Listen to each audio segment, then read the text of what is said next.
Eu quero dizer a vocês que quem me enviou aqui nessa noite é muito maior do que eu.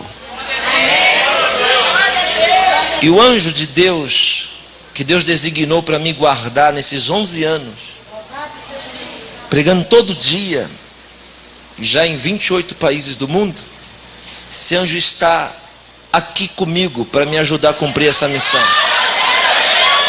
Porque eu vim para esta casa de oração com uma missão. Toda vez que Deus envia um profeta a um lugar, esse profeta nunca chega de mãos vazias. Ele sempre traz algo da parte de Deus para quem está precisando. Eu quero perguntar, tem alguém aqui nessa noite precisando de algo da parte de Deus?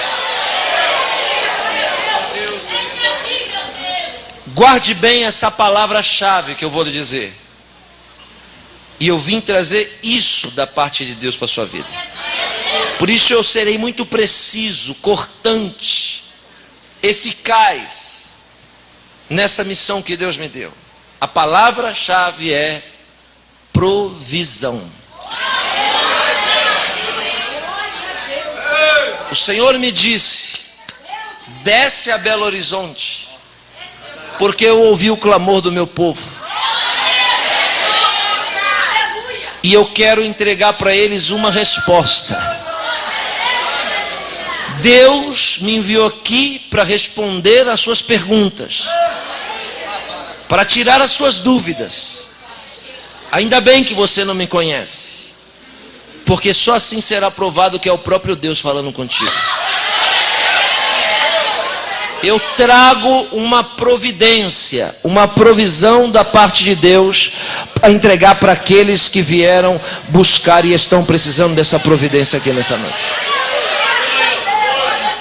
Vamos ler um texto sagrado em Mateus capítulo 17, verso 24 até o verso 27. Quem encontrou, diga glória a Deus. E tendo eles chegado a Cafarnaum, dirigiram-se a Pedro, os que cobravam o imposto das 2 dracmas, e perguntaram: não paga o vosso mestre as 2 dracmas? Sim, respondeu ele. E ao entrar Pedro em casa, Jesus lhe antecipou, dizendo: Simão, que te parece? De quem cobram impostos os reis da terra?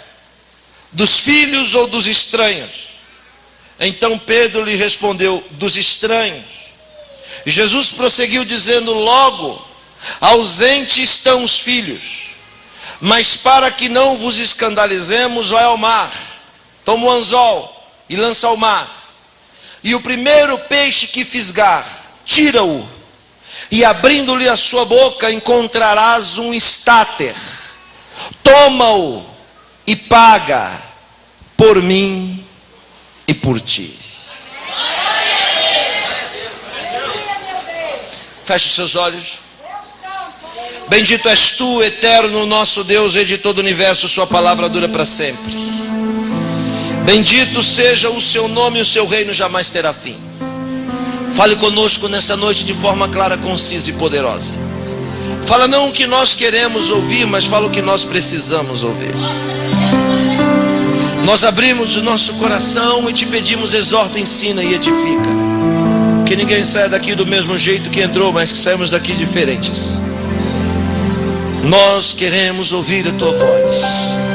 E já te agradecemos por essa bênção, em nome de Jesus, o teu Filho, para a sua honra e glória. Amém. Amém.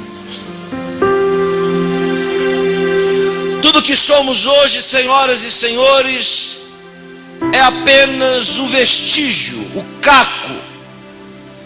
Tudo que nós somos hoje é apenas o fragmento do que foi o primeiro homem em estado perfeito antes da queda. Poderíamos dizer que Adão, antes da queda, era um super-homem, dotado de superpoderes. Quando Adão peca, todo esse potencial, toda essa qualidade toda essa grandeza foi reduzido ao resquício e à sobra do que nós vivemos hoje. A condição existencial do primeiro homem antes da queda era totalmente diferente da condição que nós temos hoje. Por quê? Porque hoje nós, humanos, vivemos encarcerados nessa prisão domiciliar chamada tempo. Estamos presos nessa matéria como uma bola de ferro e deixamos de ser intensamente livres e espirituais e passamos a ser intensamente físicos, materiais e temporais. Temporal quer dizer tempo. Então, se nós somos seres que existimos por enquanto no tempo, todos nós aqui sabemos muito bem que o tempo são três. Tempo é presente, tempo foi passado, tempo será futuro. Então, se vivemos no tempo, vivemos nos três ângulos de visão. Ou seja, quando Satanás olha para mim e para você, ele nos vê no passado, como éramos. Os humanos, quando olham para mim e para você, nos vê no presente, como somos. Deus não. Deus nem nos vê como éramos, nem como somos. Deus nos vê como seremos, na estatura de varão e de varoa perfeita. A nossa existência resume-se no mundo físico que nós conhecemos. Ou seja, nós percebemos este nível de realidade que nós vivemos. Preste atenção nessa construção para daqui a pouco eu começar a pregar. Nós conhecemos este nível de realidade que nós vivemos através daquilo que eu chamo de portas de percepção e a ciência chama de sentidos. Nós percebemos essa realidade concreta através de 5 portas. A primeira chama-se visão, audição, tato, olfato e paladar. É assim que a gente percebe essa realidade. Se alguém tiver uma das 5 portas bloqueada, por exemplo, ser cego, ele não está vendo a realidade, mas ele percebe a realidade ouvindo, tocando,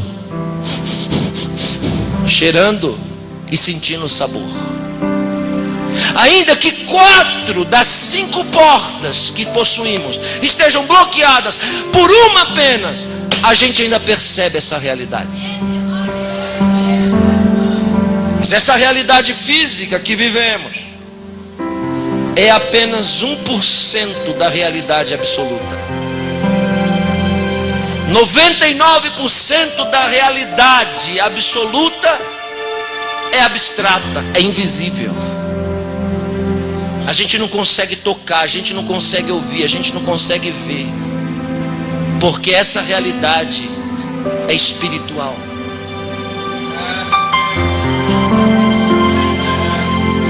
Ninguém aqui está vendo, ninguém aqui está ouvindo, ninguém aqui está sentindo, ninguém aqui está experimentando, mas é real, é verdade.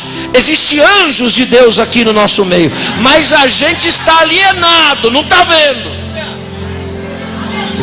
Onde somos diferentes de Adão? É que antes da queda, Adão via o mundo espiritual com a mesma intensidade com que nós estamos vendo agora o mundo físico. Só que quando Adão pecou, ele tinha um sentido a mais. Quando Adão pecou, Deus foi e bloqueou o sentido espiritual dele. E aí agora, nós vivemos alienados ao mundo espiritual. Aí Deus vem e inventa, para substituir esse sentido, Deus vem e inventa a fé. O que é a fé? A fé é acreditar no que você não está vendo. A fé é acreditar no que você não está tocando. A fé é acreditar no que você não está ouvindo. A fé é acreditar no que você não está sentindo. A fé é a substituição dos sentidos para perceber o mundo espiritual.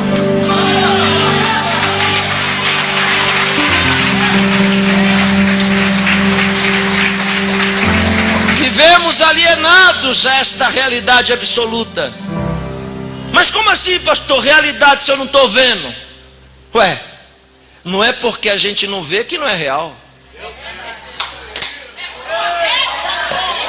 Não é porque a gente não ouve que não é real. É real, mas a gente não percebe. Porque nós estamos aqui, encarcerados nessa prisão material. A gente só vai perceber essa outra realidade quando a gente se desprender desse cárcere. Quem quer que eu pare, diga amém.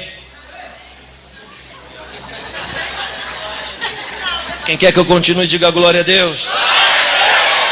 Vou ficar com a maioria.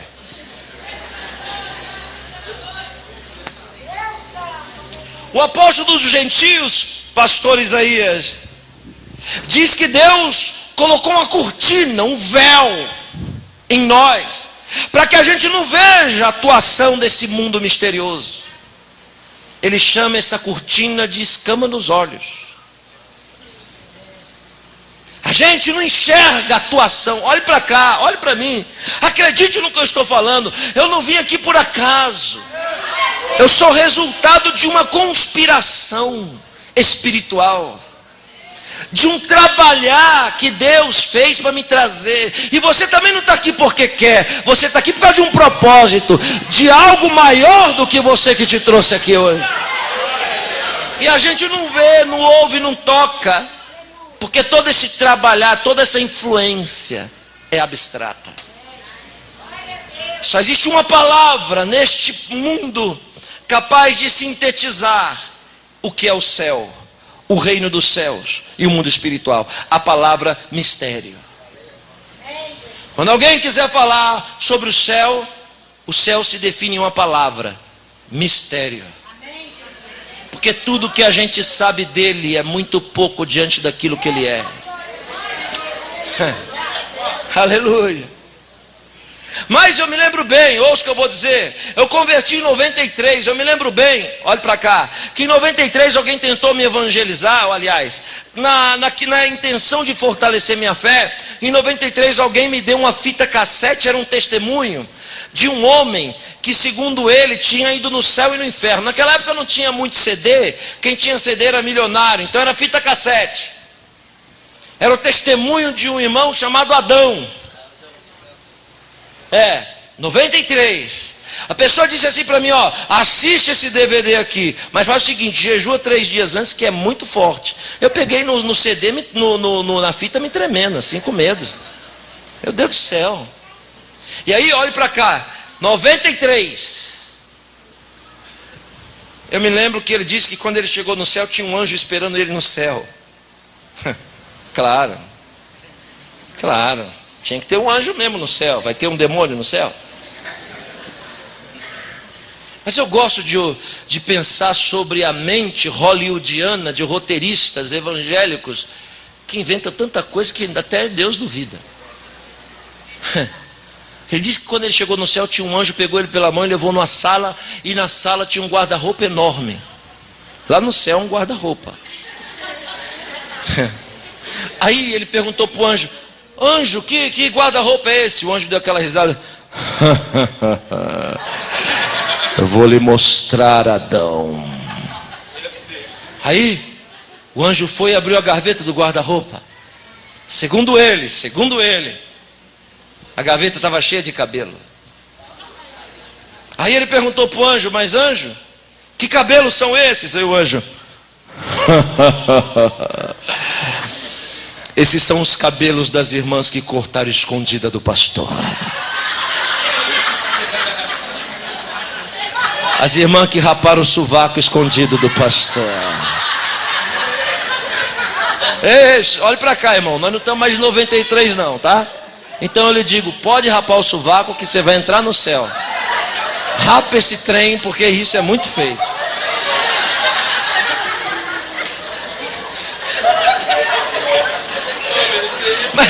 Mas sabe, Túlio, eu estou dizendo isso porque, olhe para cá, porque naquela época, cortar cabelo era o maior pecado do mundo. Mas aí agora o céu mudou, porque agora pode, né? Eu não sei que céu é esse. Eu sei que eu cheguei em casa e chamei todo mundo e disse, pessoal, vem aqui, ó. O negócio é o seguinte, hein? Na hora que você tomar banho, toma cuidado com esses cabelos que caem no ralo, que tem um anjo aí que não tem o que fazer. Pega tudo e cagueta depois, hein? Fica pensando que durante muito tempo a gente acreditou nessas coisas. Isso não é céu. Eu prefiro ficar com a palavra do sábio que diz: o que os olhos humanos nunca viram e o que nunca subiu para o coração do homem é o que Deus tem preparado para aqueles que Ele ama. Nós, mortais, miseráveis, não temos capacidade intelectual para assimilar e entender o que é o céu. Então só tem uma palavra que sintetiza o que é o reino dos céus: o mistério. Diga comigo, mistério. Mais forte. Quando alguém perguntar para você que lugar é esse que você vai dizer: é o mistério. É muito mais do que a gente imagina, é muito mais do que a gente precisa, é muito mais do que a gente quer. Aleluia. É muito forte. Aqui neste mundo, preste atenção, tá? No que eu estou pregando. Aqui no mundo físico, existem duas coisas que simbolizam o reino dos céus. Porque, olhe para cá, preste atenção no que eu vou dizer. O que é o reino dos céus? Eu vou dizer, o reino dos céus é um ambiente regido por um poder, que tudo que adentra esse ambiente, esse poder transforma em outra coisa. Vou dizer de novo, o reino dos céus é um ambiente. É só você se lembrar da oração de Jesus: venha a nós o teu reino. Então o reino pode estar dentro de você. É um ambiente. É um ambiente dominado por um poder. Não é uma força, é um poder. E quando esse ambiente, alguém adentra nele numa condição, esse poder transforma essa condição em outra. Preste atenção no que eu estou lhe dizendo. Existem duas coisas no mundo físico, que é o emblema, que é o símbolo e que representa esse reino dos céus. A primeira coisa chama-se terra. Diga bem forte comigo. Terra. Eu não ouvi. Está fraco. Terra. Eu achei que mineiro era mais avivado. Terra. 1, 2, 3. Terra. Agora sim. A terra é o emblema do reino dos céus. Por quê? Porque tudo que lança nela, misteriosamente por ela é transformado. Aleluia. Vou lhe dar um exemplo. Ouça. Estou construindo a mensagem para daqui a pouco pregar. Você pega um carro e bota em cima de um terreno. Liga o carro, deixa ele funcionando. Aí você olha, você está vendo o carro, você está ouvindo o carro, você está tocando o carro, você está sentindo o cheiro dele. Isso quer dizer o quê? Que este carro está no nosso mundo, na nossa realidade, porque a gente está percebendo ele. Mas, sem distração, se a gente cavar um buraco bem fundo,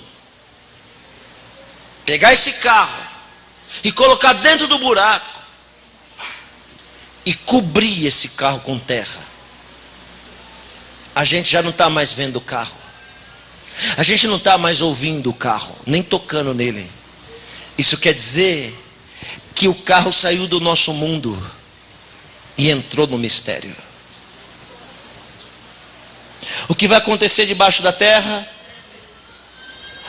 A terra misteriosamente vai cobrar do carro que é dela de volta. E quando a gente tirar o carro de lá, ele foi transformado em outra coisa, mas já não é mais o carro. Veja como a terra é o emblema do mistério do céu. Quer ver uma segunda coisa, um segundo exemplo? O corpo humano. O que a gente tem que fazer com o corpo humano quando a gente morre? Eu não entendi. Desculpa, eu não ouvi. Por que Deus ordena que o corpo tem que voltar para a terra? Eu vou lhe dizer, porque a terra é o emblema do céu. E foi do céu que a gente veio. Então é para o céu que a gente tem que voltar.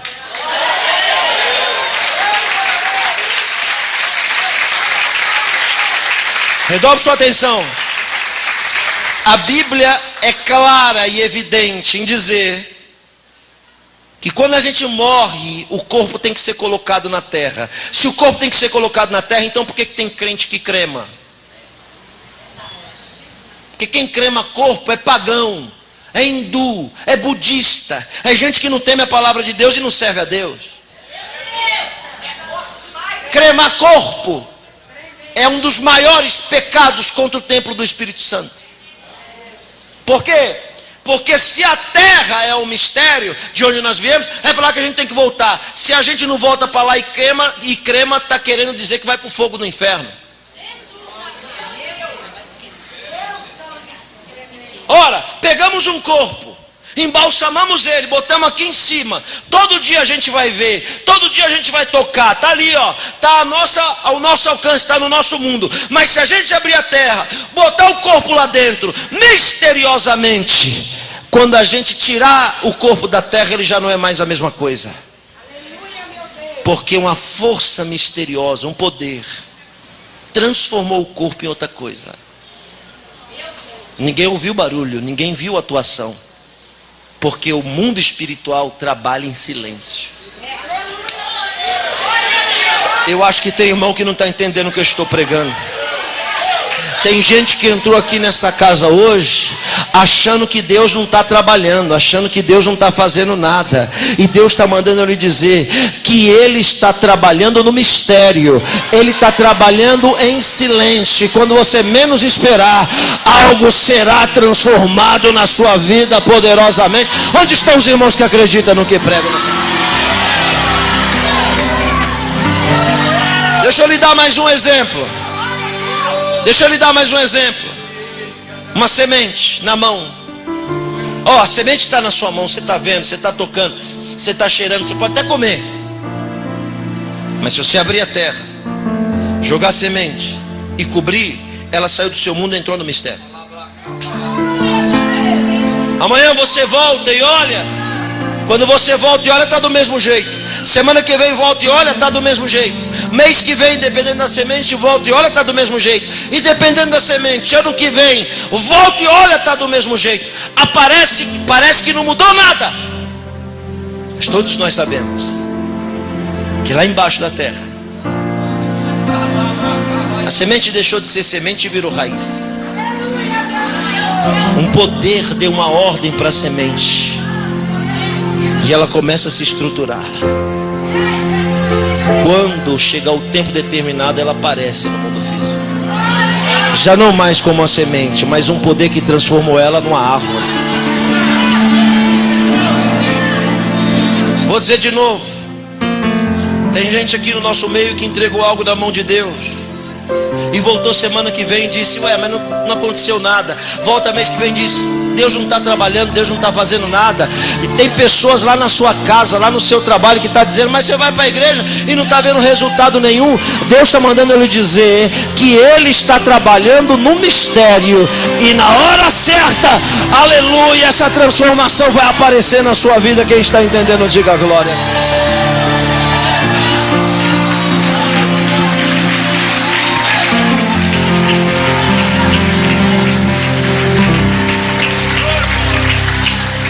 A segunda coisa no mundo físico que simboliza o reino dos céus é a água. Diga bem forte comigo. Eu não ouvi. Desculpa. Por quê? Porque assim como a terra, a água é o emblema do reino dos céus. Você não entendeu o que eu disse? No Antigo Testamento, a água é o emblema do reino do céu. Por quê? Porque tudo que ela toca, ela transforma. No ritual do Antigo Testamento, o sacerdote chega com a mão suja, bota na água e a mão fica limpa. Transformou. Porque a água é o símbolo do reino. Por isso que o batismo é na água. Porque a pessoa vem de um jeito, e quando ela mergulha no reino do céu. Quando ela sai uma nova criatura. Por isso que Jesus diz: quem crê em mim, como diz as Escrituras, fluirão de dentro de si rios de água viva. Porque a água é a transformação do reino. Quem quer que eu pare, diga amém.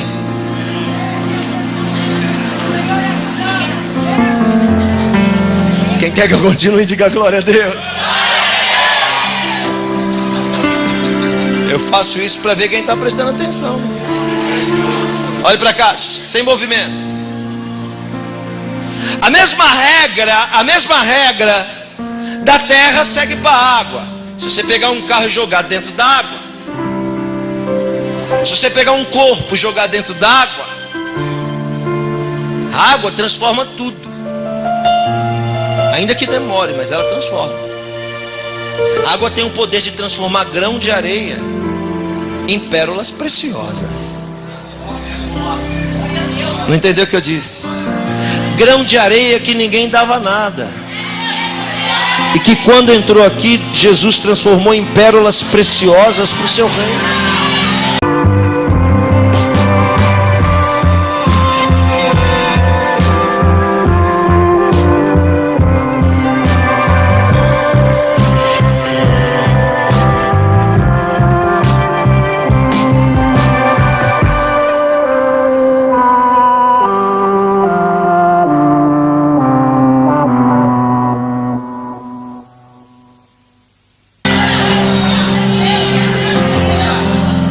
Você já foi no mar? Eu acho que é difícil, que o mar está longe de vocês aqui, né? Mas já foi num rio, numa lagoa, em algum lugar de barco? Quando você entra no barco, veja, eu estou dizendo que a água é o reino do céu, é o emblema. Então você entra num barco e vai na água, ó, aqui, ó, você está no barco. Alguém te liga e você diz assim: estou aqui na água. Mas você não está na água, porque o barco, preste atenção, o barco te mantém na água, mas pelo lado de fora. Tem muita gente que está na igreja, mas está no reino dos céus pelo lado de fora. Por quê? Porque se o reino é água, tem muita gente na igreja que não sabe o que é o reino dos céus, porque não foi transformado ainda. Você só vai saber o que é transformação quando você pular desse barco da indecisão e mergulhar no profundo desse mistério. Deus está te dando a ordem: eu vou agir, eu vou transformar, mas você tem que descer desse muro, desce desse barco e mergulha profundo nesse mistério.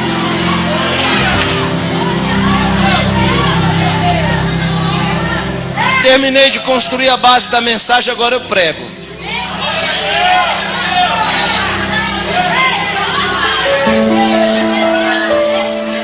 (26% do Novo Testamento está fora de ordem cronológica, fora de ordem dos acontecimentos. 26%.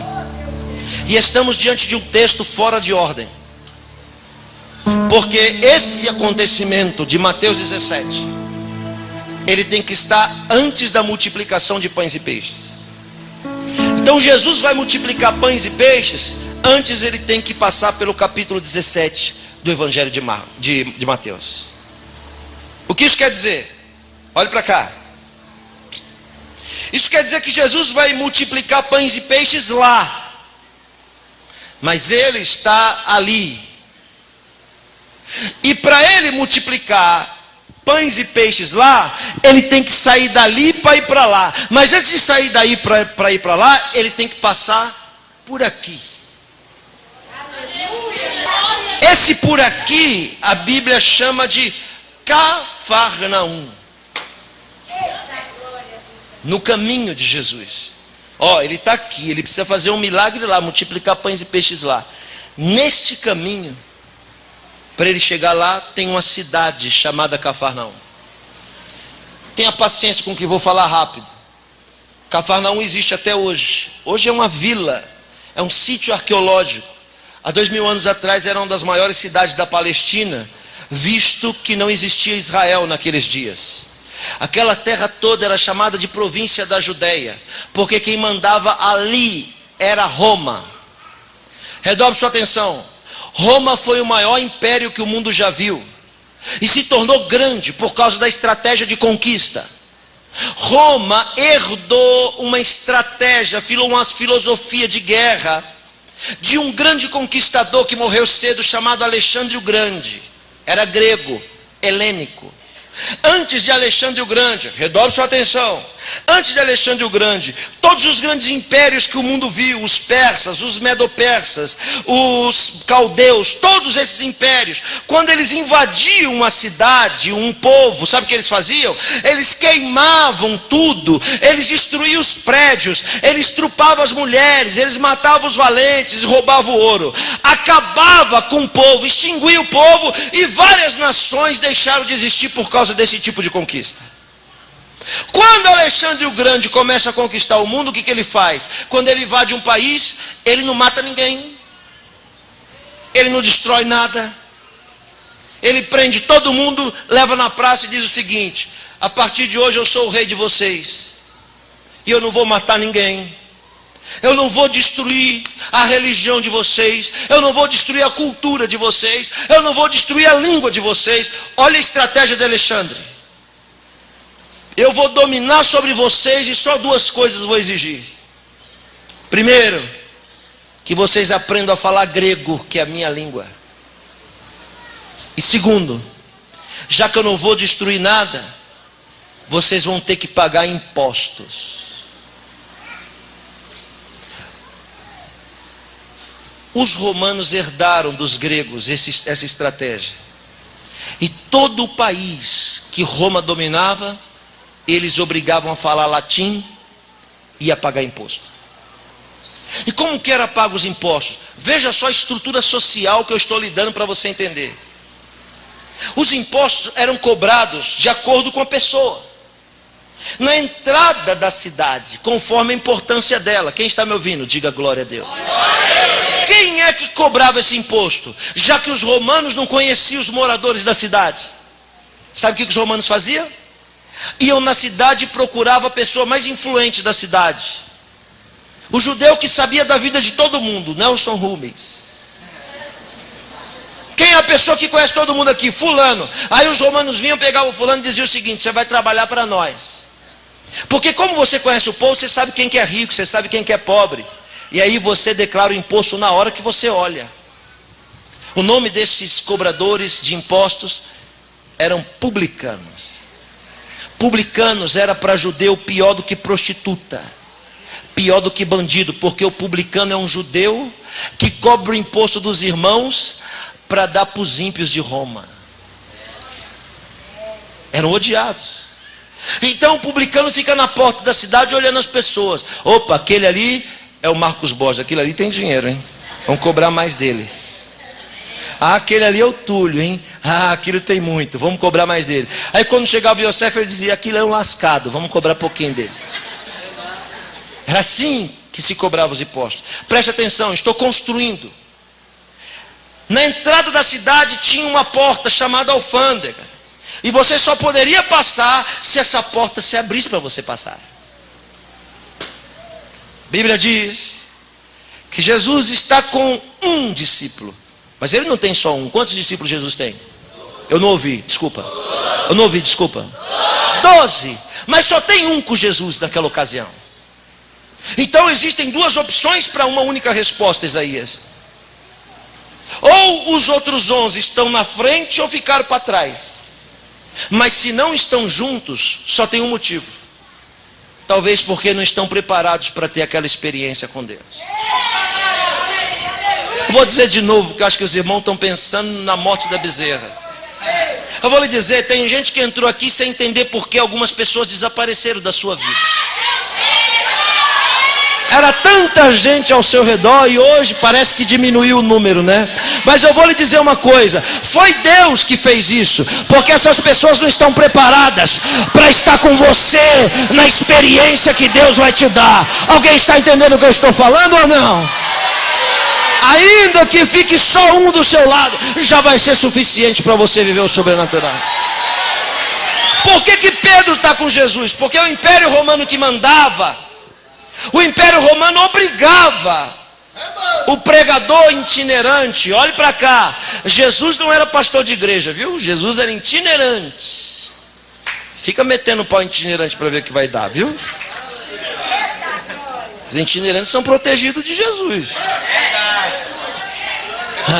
Olha o Túlio, verdade. Olha para mim. O Império Romano obrigava, pastor Marcos, o itinerante, a ter dois tipos de pessoas com ele para ele ser legalizado. Primeiro, ele tinha que ter um tesoureiro. Jesus escolheu o tesoureiro, Yehudá, Judas. E ele tinha que ter um segurança armado. Não que Jesus precisava de um segurança, mas era obrigação do governo. Quem me entende, diga amém. Jesus escolheu Pedro para ser o segurança. Mas Pedro era ruim de espada, viu, irmãos? Porque em vez de cortar o pescoço de Malco, ele errou e cortou foi a orelha. A segurança pior que tinha era Pedro. Ora, preste atenção, só está Pedro e Jesus. Pedro vai na frente, quando ele vai chegando, olha, a mensagem vai entrar agora. Quando ele vai chegando na porta, a porta está fechada. Não dá para passar. E aí Pedro olha, o publicano olha e diz: epa, você eu sei quem é, hein? Você é Simão, Pedro.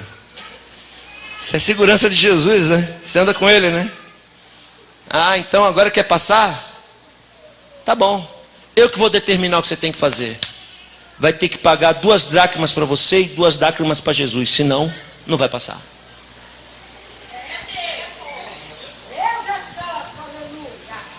A porta estava fechada.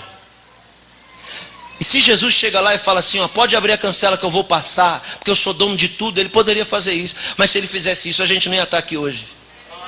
Sabe por quê? Porque ele ia quebrar o mandamento da Bíblia, que é o desacato e o desrespeito a um princípio de autoridade. Aquela alfândega é o símbolo da autoridade do império. Ou seja, eu estou falando de alguém que tem a chave que abre e ninguém fecha. Fecha e ninguém abre. Mas agora, este alguém chamado Jesus está parado diante de uma obstrução, de uma porta fechada que ele não manda abrir. Tem gente que acha que eu vim brincar aqui, não é? Então vai, segura essa daí no peito, ó. Existem pessoas aqui no nosso meio que tudo na sua vida está parado, estacionado, que não anda, que não acontece. Entra dia, entra mês, sai mês, entra ano e sai ano, e você não consegue sair do lugar. Por quê? Porque existe uma obstrução, uma porta fechada, trancada. Muitas Deus já abriu, mas essa agora é um grande impedimento na sua vida. E para você viver o milagre que você tem que viver lá, essa porta tem que abrir. Quer saber mais? Você já fez de tudo para essa porta abrir. Você já cantou, você já pulou, já falou em línguas, você já foi no monte, já foi na vigília, você já dançou, já pregou, já cantou, você já fez voz, você já fez tudo, e essa porta não abre. Aí Deus te trouxe aqui para lhe dizer como é que ela vai abrir a partir de hoje. Quem aqui precisa de uma grande porta que seja aberta? Quem aqui sente que existe uma resistência e um impedimento na sua vida que impede você de viver uma grande experiência com Deus? Deus está lhe dizendo: eu vou tirar esse impedimento da sua vida, eu vou tirar esse tropeço da sua história, eu vou abrir essa porta, e aquilo que eu tenho que fazer, eu vou fazer. Mas você já fez de tudo, essa porta não abre.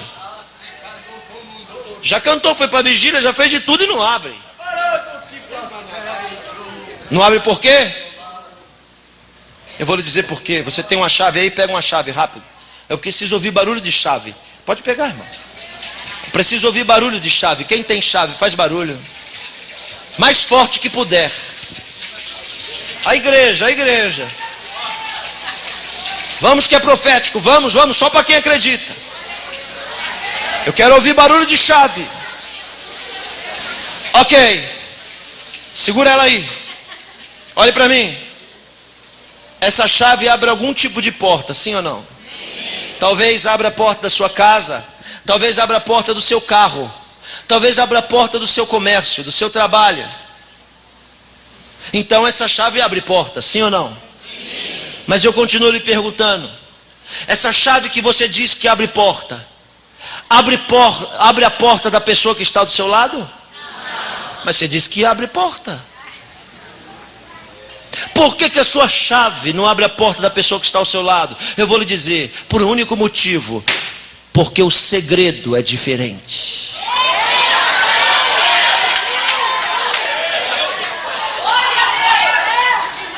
O segredo é diferente. Por que essa porta que me refiro não abriu? Porque você orou, jejuou, que você foi no monte, fez vigília, ela não abriu. Porque o segredo é diferente. Porque o jejum é um segredo, porque a oração é um segredo, porque a vigília é um segredo, porque o monte é um segredo, porque o voto é um segredo. Mas todos esses segredos não conseguiram abrir essa porta. Hoje Deus te trouxe aqui, porque hoje Ele vai te revelar qual é o segredo que vai abrir essa porta. Esse é o último impedimento, essa é a última barreira que vai cair por terra na sua vida hoje. O cobrador de impostos olha e diz: 4 dracmas. E Pedro olha para ele e diz: já sei que você não tem. E eu, conjecturando, digo que Pedro deve olhar para o cobrador dizendo: espera aí que eu vou ali e já volto, tá? Só um minuto. Pedro vai até Jesus e diz o seguinte: Jesus, ouça com atenção, hein? O negócio é o seguinte: tem uma porta fechada no nosso caminho e não tem como ela se abrir. Eu já vou logo abrir no jogo, ó. São 4 dracmas e eu estou mais liso. Eu não tenho. Ó, estou conjecturando para você entender.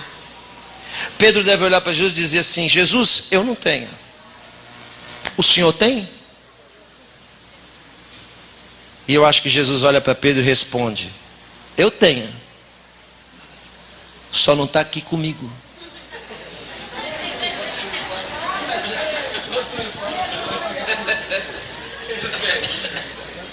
Diga bem forte essa frase: eu tenho. Só não está aqui comigo. Olha aqui para quem está perto de você e diga a frase, vai.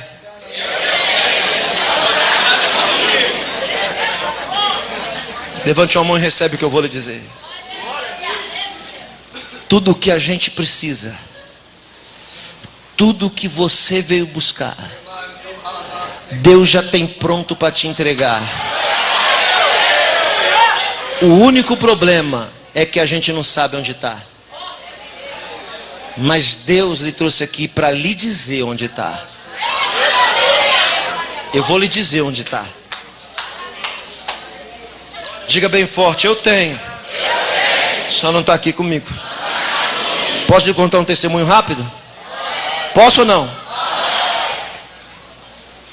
Quase 2 anos atrás, um amigo meu judeu de São Paulo me ligou e disse: Akiva, vem aqui que eu peguei um carro aqui num negócio que eu fiz. Eu quero vender esse carro para você. Eu fui lá. Vem aqui andar no carro. Eu andei no carro. Depois que eu andei no carro, ele perguntou: você gostou? Eu disse: gostei. Ele disse: é seu. Eu disse: obrigado. Ele disse: obrigado não, tem que pagar.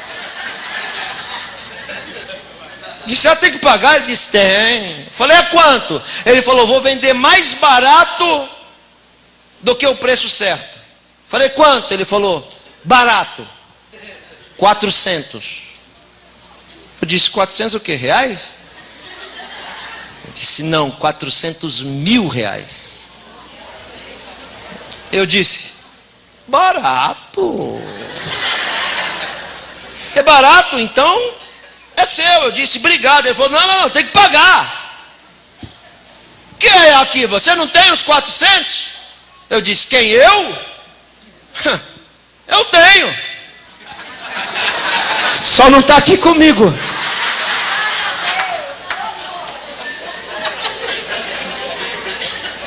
Ele disse: como não está aí com você? Falei: então, é porque eu preciso de um tempo para procurar. Ele disse: um tempo? Eu disse: é. Ele disse: quanto tempo? Eu disse: ó, se você me der 10 meses eu acho.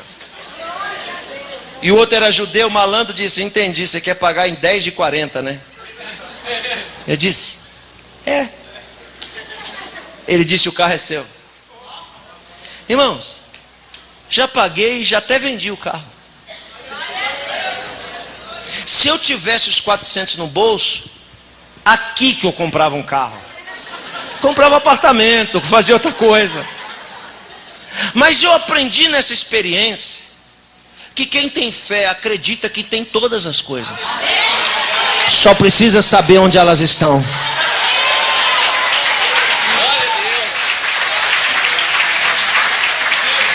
Aponta assim, ó, para quem está perto de você e diga: tudo o que você precisa, Deus já tem preparado para te dar. E Ele te trouxe aqui hoje para te dizer onde está. Quantos podem glorificar o nome do Senhor aqui nessa noite? Pedro olha para Jesus e diz: então, são 4 dracmas para pagar para nós passar. Eu não tenho, você tem? Jesus diz: tenho. Então me dá, peraí, calma. Pedro, você acredita no que falo, no que eu prego? Pedro diz: claro.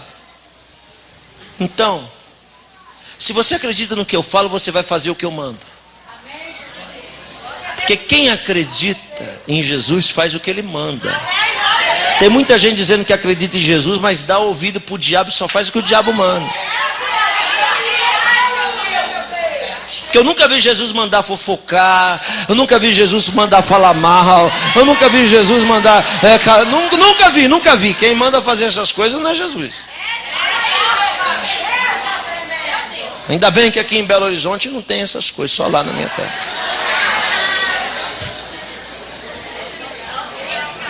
Oh, Jesus olhou para Pedro e diz: então, já que você acredita no que eu falo, ouvi dizer que você é pescador, né, Pedro? E Pedro deve dizer para Jesus: mas já bateu a cabeça, mestre? Está com amnésia? O senhor me chamou, eu estava costurando rede? Eu não sou pescador não, eu sou tataraneto. Sou bisneto. Meu avô era pescador, meu pai era pescador, eu sou pescador, meu filho vai ser pescador, meu neto vai ser pescador, meu bisneto vai ser pescador, meu tataraneto vai ser pescador. Jesus já está falando com um pescador profissional. Todas as melhores redes que tem em Cafarnaum é nossa. Todos os barcos de pesca é nosso. Nós somos os melhores pescadores. E outra coisa, hein? Vou lhe dizer: ninguém joga tarrafa melhor do que eu. Eu vou lhe dizer, Jesus, eu nunca peguei de um peixe, eu só pego de monte. E Jesus deve rir com o canto da boca e dizer para Pedro: pois é, mas tem hora que muito peixe não resolve. Porque o que adianta ter um monte de peixe com a boca vazia na hora que você precisa de um apenas que resolva a sua causa? Deus tem dado algumas coisas para você com essa redezinha que você tem. Mas acredite no que eu vou lhe dizer: a maior vitória da sua vida não vai vir com essa rede que você usa. Vai vir com o anzol que Jesus vai pôr na sua mão hoje. Você acredita mesmo? Eu estou vendo que você acredita, pastor. Então, Jesus olhou para Pedro e disse: faz o seguinte, você acredita no que eu falo? Pega um anzol e uma vara e vai no mar.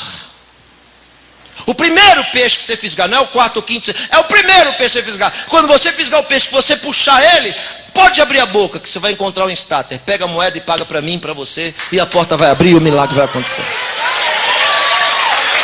Agora, olhe para cá, olhe para cá. Tem que acreditar demais, né? Você imagina Pedro descendo na praia com um anzol nas costas, nunca pescou de anzol. E os amigos dele veem ele e dizem: aê, Pedrão! Depois que começou a andar com Jesus, quebrou, né? Quem te viu, hein, Pedrão? Quem te vê, hein?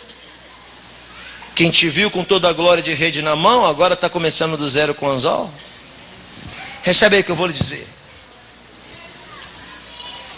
Tem muita gente perto de você que não acredita no Jesus que você serve. E eles estão falando muita coisa na sua cabeça. O meu Senhor que me enviou aqui está mandando eu lhe dizer isso. Não dê ouvido para quem não entende o meu trabalhar.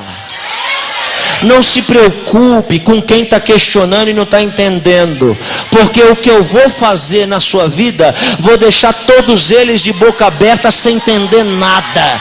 Todos eles de boca aberta sem entender nada.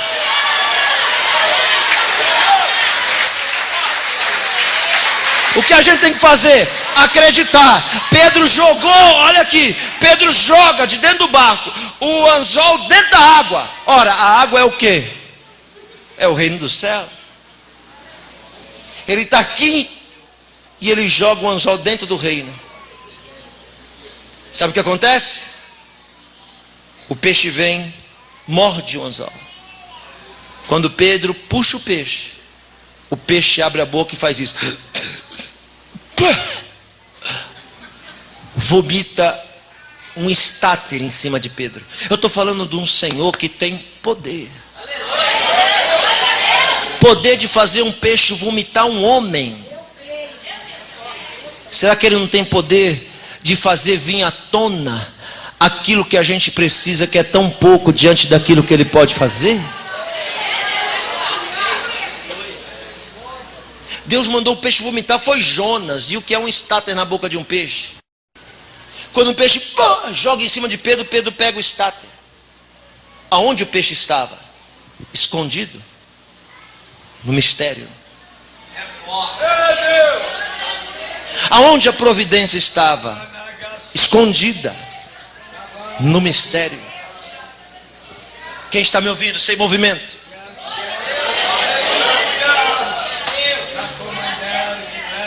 Levante as suas duas mãos. Estou sentindo a presença do Senhor aqui. O Senhor manda eu lhe dizer que o peixe já está nadando debaixo do seu barco. Você não está vendo, você não está ouvindo, você não está sentindo.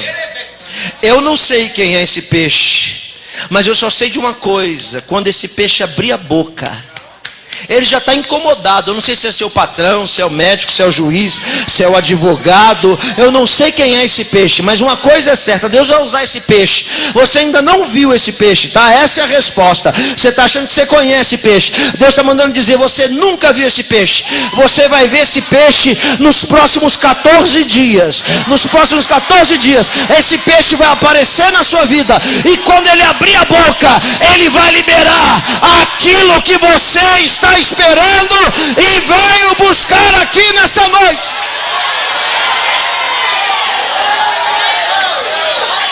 Vou deixar claro: esse peixe nem crente é.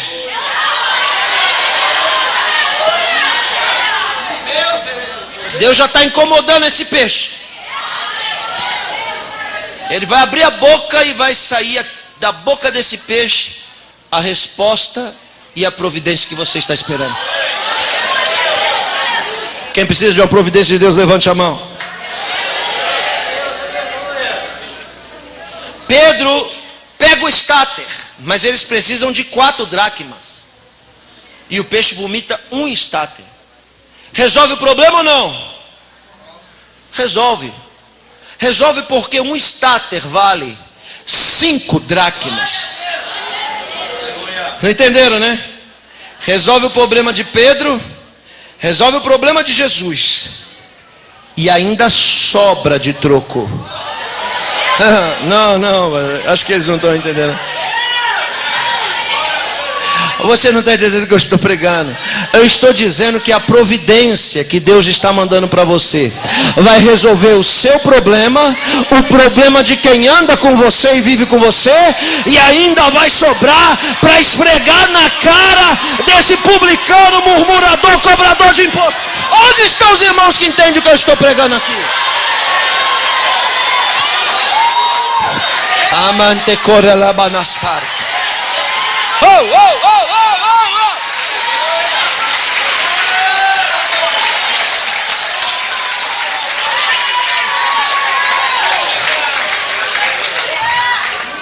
Pedro chega para o cobrador e diz: está aqui, ó. E agora é o seguinte, o problema é seu, passa o troco para mim agora. O milagre não é pagar o imposto para abrir a porta. O milagre é a sobra. Por que o milagre é a sobra? Porque lá na frente, o milagre não é multiplicar pães. O milagre é sobrar 12 cestos.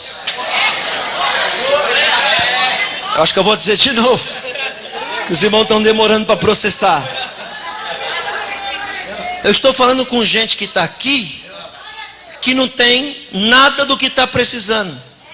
E Jesus está lhe dizendo: uma porta só que eu vou abrir, eu vou resolver todos os seus problemas, das pessoas que você ama, e ainda vai sobrar para esfregar na cara do diabo.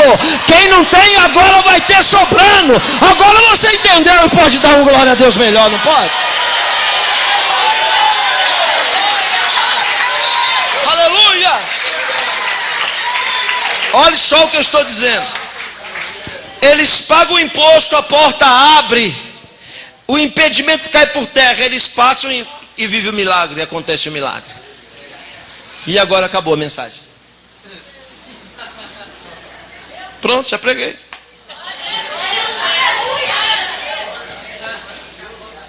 Posso falar uma última coisa? Posso? Tá bom. A pergunta é: como é que uma moeda vai cair na boca de um peixe no fundo do mar? Não, as irmãs que aqui estão, que já foram na praia no Rio, e perderam pelo menos uma vez na vida, ou um brinco, ou um anel, ou um pingente, se achar no raso, pode vir dar o testemunho que é milagre. Isso quer dizer o quê? Se não acha no raso, como é que vai achar no profundo?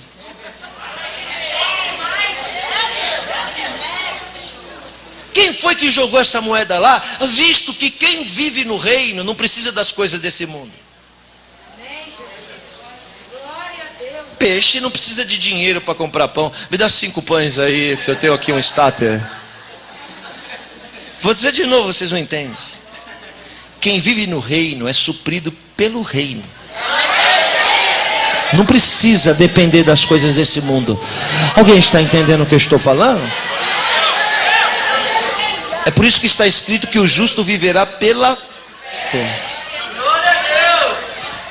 Preste atenção, crente. Ouça o que eu estou lhe dizendo. Quem jogou essa moeda lá? Não sabe? Eu sei, vou lhe falar. E eu tenho certeza do que vou falar. E lá no céu você pode me colocar de frente com Jesus e falar: esse pregador disse isso, é verdade? E Jesus vai me abraçar e dizer: é. Como você sabe, Akiva? Sabe quem jogou essa moeda no fundo do mar? Eu vou lhe dizer: um pescador crente. Baseado em que o senhor diz isso? Eu vou lhe dizer: os pescadores de 2000 anos atrás ficavam 15 dias em alto mar. Em 15 dias existe no mínimo um Shabat. E todo sábado é sagrado para o judeu. Se é sagrado, ele tem que parar tudo que ele está fazendo e fazer um culto, não importa onde ele esteja. Quando o pescador judeu sai de casa, ele é obrigado a levar os pergaminhos da palavra de Deus. Não tinha Novo Testamento nem Bíblia, eram pergaminhos. Ele é obrigado a levar o pergaminho para fazer o culto em alto mar. Lá em alto mar, ele vai fazer o culto, ele pega um pergaminho e ele vai ser desafiado pelo texto sagrado que está escrito no pergaminho. Sabe qual foi o texto que o pescador leu? Não, vou lhe dizer. Eclesiastes 11:1. Lança o teu pão sobre as águas, e depois de muitos dias o acharás. Quando o pescador lê isso, ele diz: a palavra de Deus está me desafiando. Aqui estão as águas, eu estou no mar. Espera aí. E aqui está o meu sustento, o pão, um estáter. Se Deus está falando que se eu lançar na água eu vou achar, a palavra de Deus não mente. Olha o pescador, o que ele faz? O estáter está no mundo dele, está na mão dele, está no olho dele, está no mundo dele. Ele pega o estáter e lança no mistério. Quando ele lança o estáter no mistério, o estáter mergulha. Quando o estáter desaparece no mistério, o diabo sopra dizendo: perdeu. Mas eu vou lhe dizer, não tem nada que a gente faça para Deus que a gente perde. Tudo que a gente faz para Deus, Ele guarda, para no momento que a gente mais precisar, Ele devolver para nós supervalorizado. Aleluia, estou sentindo a presença dele aqui. Quando ele jogou a moeda, o peixe veio, engoliu a moeda e guardou.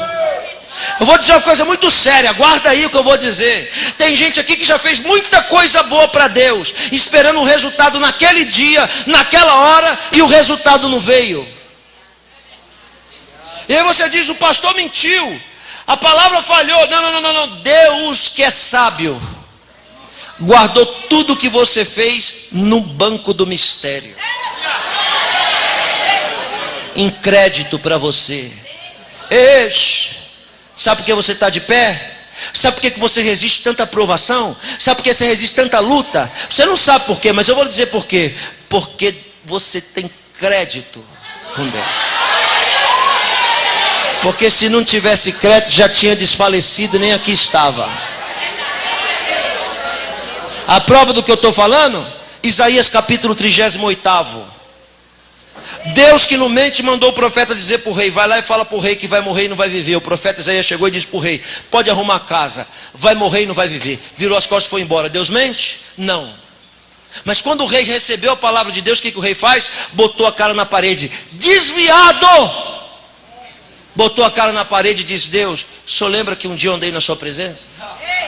O senhor lembra que quando eu cheguei aqui só tinha poste ídolo de Baal? Eu derrubei tudo e purifiquei o altar. O senhor lembra que foi eu que coloquei a casa de pé de novo? Ora, Deus, que não deve nada para ninguém, abriu no céu o livro dos créditos e viu que o rei tinha 15 anos de crédito.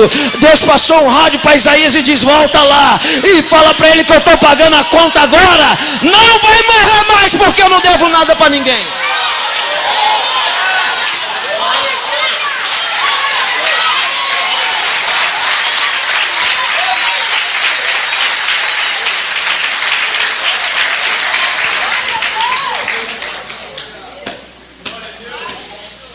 Salomão escreveu Eclesiastes 11:1. Estou perto de terminar, preste atenção.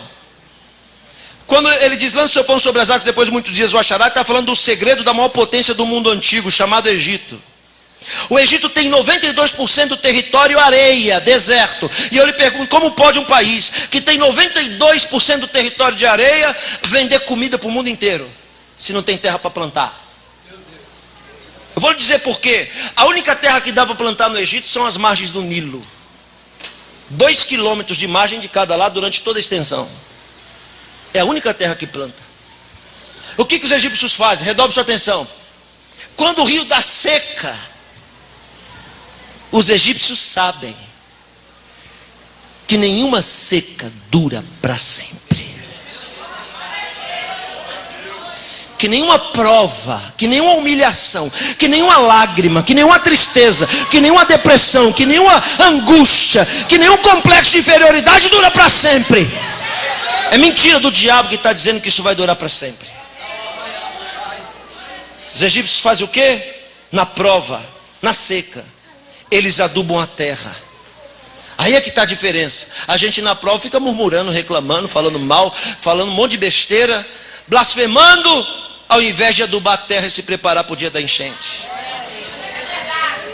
Eles adubam a terra dos dois lados, Marco Túlio. E quando o rio dá enchente, ele invade as terras adubadas. O que os egípcios fazem? Pega a semente e joga na água, no mistério. A semente sai da mão deles e vai no mistério. A água vai e semeia em todas as terras adubadas. Quando o rio volta para o leito sem enchente, 2 quilômetros de cada lado, toda espécie de árvore frutífera. Posso lhe contar um testemunho ou não? Eu converti em 93. Mas acredite, eu só entrei numa igreja em 95. Eu sou o único na história da minha família que acredita que Jesus é o Salvador. Eu fiquei 2 anos cultuando escondido O meu culto, redobre sua atenção, demorava 15 minutos por semana, era só de sábado.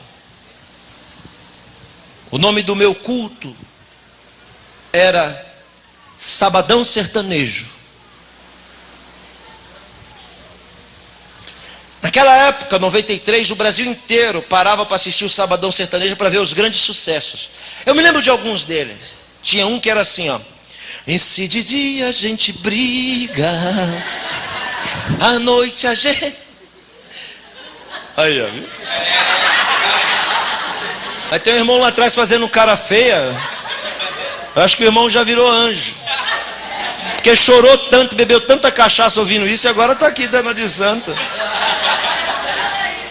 Tinha outro grande sucesso que eu lembro bem, era assim, ó. Num anjo. Isso era uma depressão terrível, irmão. Mas olha para cá, eu confesso para vocês que eu não parava para ver nem Leonardo, nem Chitãozinho Chororó. Eu parava para ver um gigante que entrava para cantar 15 minutos.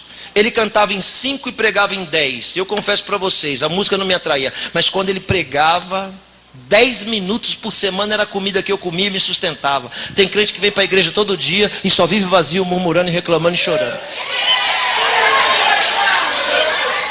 Aquele gigante pregava, Deus tem uma obra na sua vida, tá, no meio de um monte de dançarina seminua, todo mundo rindo dele, ele pregando, 93.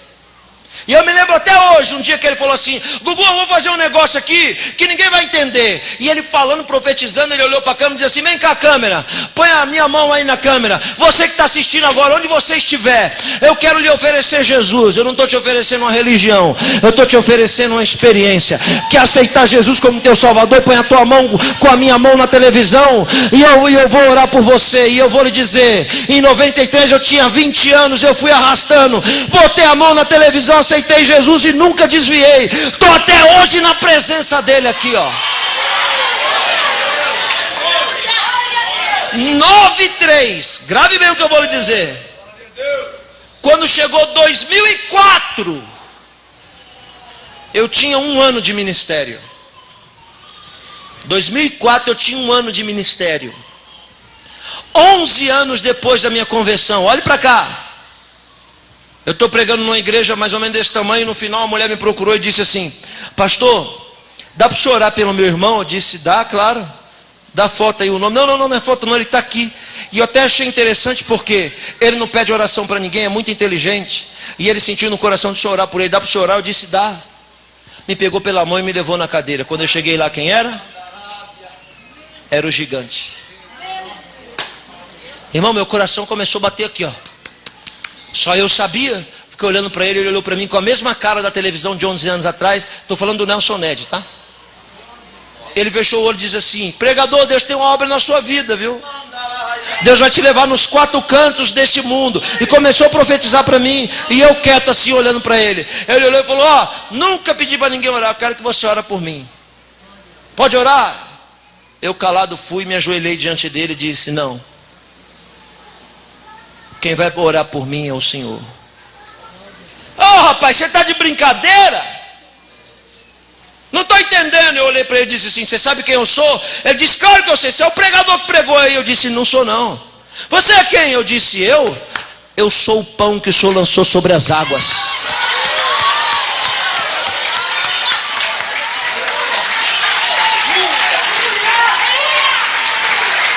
Ele disse: como assim um pão que eu lancei sobre as águas? Eu disse: me converti na sua mão há 11 anos atrás, na televisão.